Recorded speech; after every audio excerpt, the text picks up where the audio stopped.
Well, it is a controversial topic on a Toronto University campus this month. Some people on the campus saying pronouns like he, she, him, or her do not represent them accurately. Now, the university wants staff to use alternate pronouns, but Jordan Peterson is a psychology professor at the university, and he is refusing to do that. Take a look at this. The reason I'm defending freedom of speech is because that's how people with different opinions settle their opinions in a civil society. Peterson, do you have any comments on the Nazi presence at your protest? The presence of Nazis and white supremacists assaulting people at your protest. Do you have any comment on that? Yeah, I don't like Nazis. I'm speaking out the way I'm speaking out because I think this is a route to no violence. And violence is lurking. And you can say that that sounds like a threat. There was no violence at our protest, though. I just asked, would you refer to me if it wasn't for this law, and I asked you to refer to me with they, them pronouns, would you? And your answer was no. Not if I was compelled to. But we're saying... So just an example of how things have become heated at the University of Toronto. That scene showing different groups of students, some confronting the professor about his position, others supporting him. Now, Peterson says this is about free speech, but A.W. Peet is also a professor at the University of Toronto who says that Peterson's language is abusive. Joining us right now is Professor Jordan Peterson, as well as Professor A.W. Peet. Thank you for joining us today. Thanks.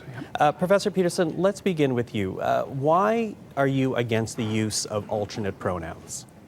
I'm against the use of legislation to determine what words that myself and other people are required to utter. But would you use alternate pronouns if a student asked you to? I think I've made my position on that clear already. Well, perhaps not to our audience at home who are just being introduced to this. Would you use alternate pronouns? And why not? Because I don't believe that other people have the right to determine what language I use, especially when it's backed by punitive legislation. And when the words that are being required are the constructions, they're artificial constructions of people I regard as radical ideologues whose viewpoint I do not share. Well, we have a graphic to show our audience at home, just some of the pronouns being used or asked to be used as alternates. Among them you see here Z or Zim, Z or here, Z or Zir, also hey, or a rather, and per. So just some of the alternate pronouns there. Professor Peet, when you hear Professor Peterson saying that this is oppressive, how do you respond to that? The Peterson drama has done real harm to real people on campus. He's made it harder to be transgender or non-binary. I know this from personal experience. I'm non-binary and transgender, and I know how it's felt to be on the U of T campus for the last month. And I also know from private communications with other affected people. You know, in New Zealand, where I grew up, academics have a statutory role enshrined in the Education Act to be a critic and conscience of society. So I think that's an idea worth exporting to Canada. So I'd like to give Peterson about a B+ for his critic role recently, and an F for the conscience part. A student once said to me when I finally obtained tenure, "Now, Professor, now that you have obtained superpowers, you must agree to use them for good, for peace and justice." So I invite Peterson to start doing more of that. Well, Professor Peterson, those who are asking for this alternate use of alternate pronouns, they are saying it boils down to respecting their human rights. How do you respond to that? I don't think it boils down to respecting their human rights. I think that it's an imposition on freedom of speech that's being implemented at a legislative level. I also think that if there was a naturally evolving solution to the linguistic problem that's being posed by a small fraction of the transgender community, that people would have already adopted it.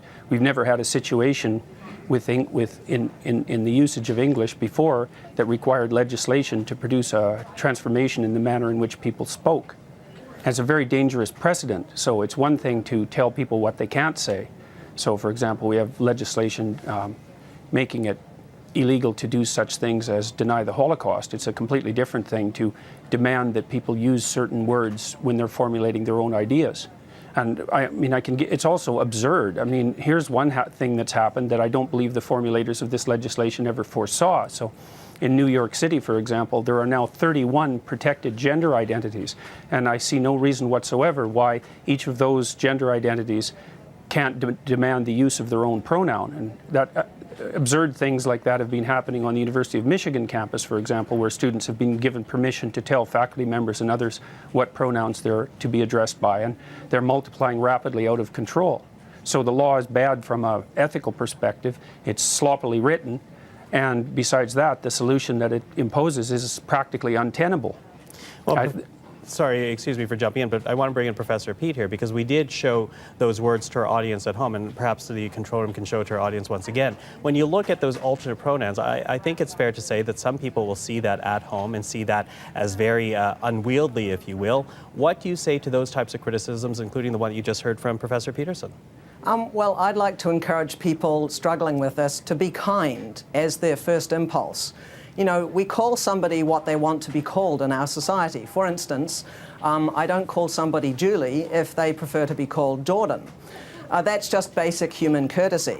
Here's a great little tip for people who are despairing at the possibility of remembering all those pronouns. What I do is just program in the pronoun next to the person's name in my smartphone.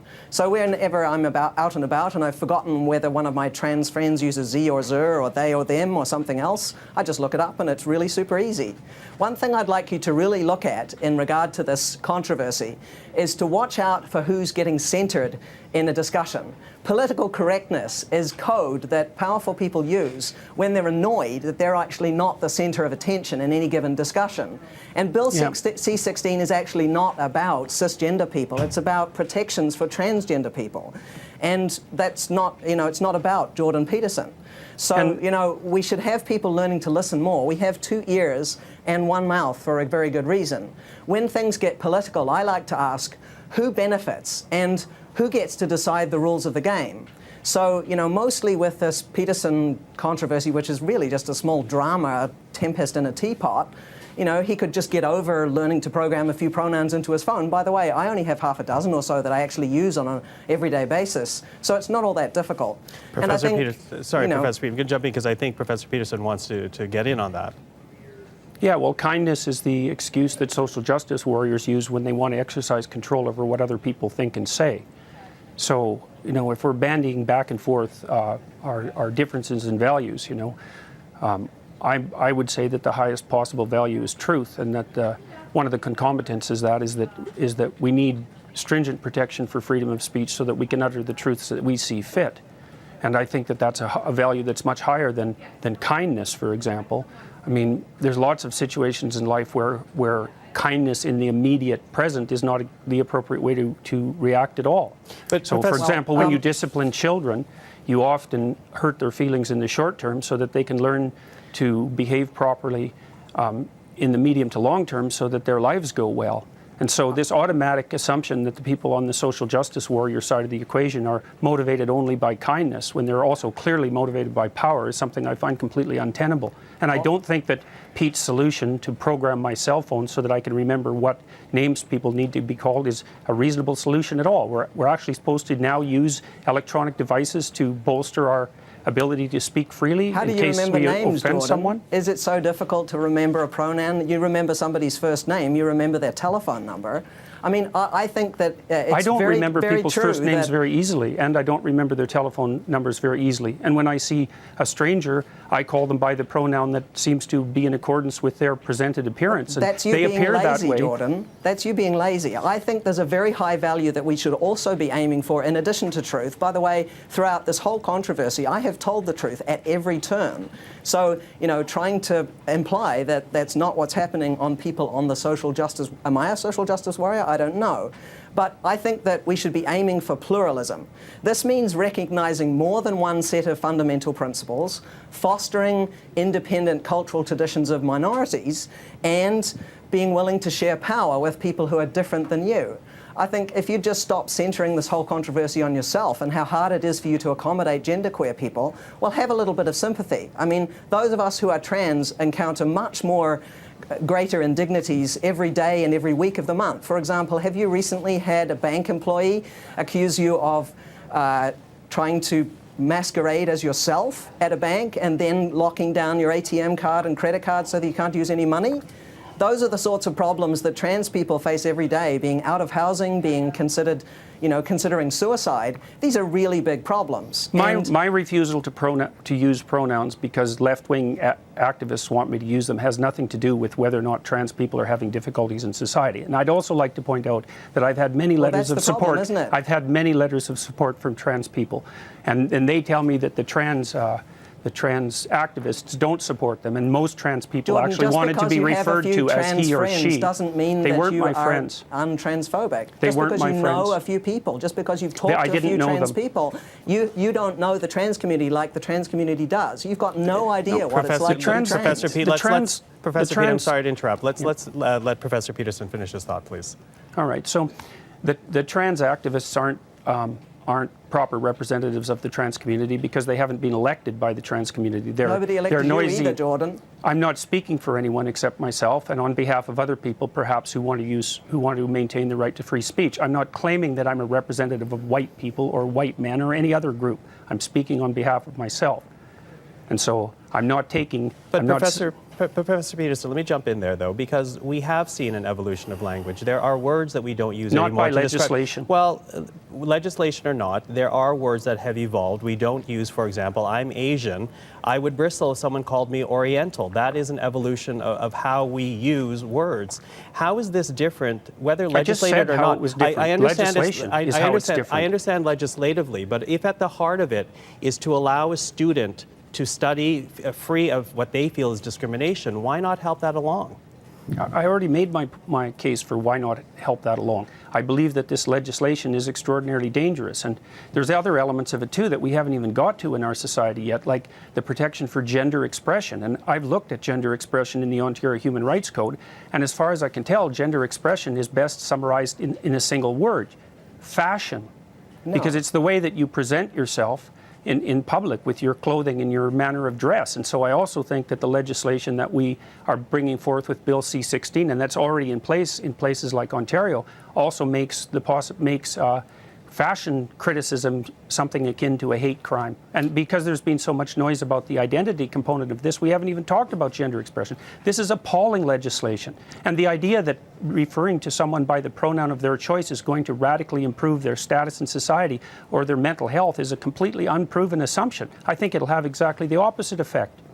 Professor Pete, I want to ask you, because it's been brought up a couple of times, to Professor Peterson's point, if this was so popular, if this was so needed, there would be a natural evolution. There wouldn't be need for legislation. Why the need for legislating this as opposed to allowing it to evolve naturally? Well, Bill C-16 and the Ontario Human Rights Code do not actually legislate pronoun usage. They don't specify 31 genders or anything of the kind. But let me jump in, though. The university is essentially telling, at this point, its human resources people to use alternate pronouns, in a way legislating their staff to do this. No, wait, the legislation the legislation also requires it, and the university made clear their concordance with that assumption on my part by mentioning in the letter that asked me to silence myself that I'm required to act in accordance with the provisions of the Ontario Human Rights Act. And so the university knows full well that the legislation does precisely what I suggest it does. It's not written precisely in Bill C-16, it's written in the Ontario Human Rights Code. And if you read the Ontario Human Rights Commission policies on such things, you'll see very rapidly that utilization of preferred pronouns is part of the legislative package. So if you read the legislation, Jordan, you will find out that they're actually called correct pronouns. There's no preference about this. There is on the Ontario. There is on the Ontario Human Rights Commission website where the policy is laid out, and if people don't believe that, they can just go look themselves. Professor Peet, when you hear that this is a free speech issue, that you hear Professor Peterson in this case essentially saying that he doesn't want to be legislated to adopt new language, what's your response to that? Well, I share a number of Jordan's concerns about freedom of speech and academic freedom on campus. These are both very, very important principles, and they should apply regardless of what kind of politics you like. For example, if you're a left-winger or a right-winger or an up-winger or a down-winger or whatever it is. But you know, the reason why we have laws that protect academic freedom and freedom of speech is primarily to prevent government interference in individuals' lives, in their business. It's there really mostly to protect against a form of structural violence. And these free speech laws were actually never intended to be used as all-purpose accountability shields, you know, so that you don't have to be held accountable for your actions. I'm perfectly willing to be held accountable for my actions, and the university has already indicated the seriousness with which they view my actions. And I also do not believe that free speech laws were there to protect to regulate violence. Free speech laws are there because we use free speech to identify problems in our society, generate solutions to the problems, and then reach a consensus. So freedom of speech is actually is protection for the mechanism by which our individuals and society properly orient themselves across time. It's not even a principle, it's the fundamental method by which our societies manage to maintain the stability that they do maintain. And it's one of the ways we do that, yes.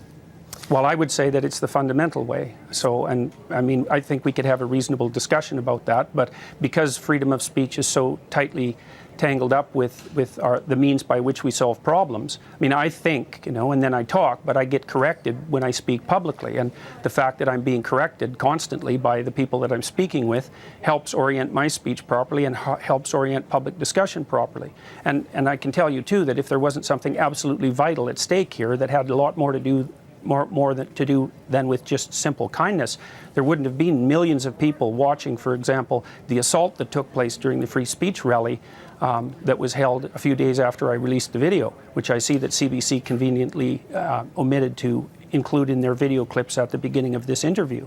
Well, Professor Peterson, we do want to thank you. We're sorry we're out of time here, but I want to thank both of you for joining us today. That is the University of Toronto professors Jordan Peterson and A.W. Peet, talking about what has become a very big controversy at the University of Toronto and beyond.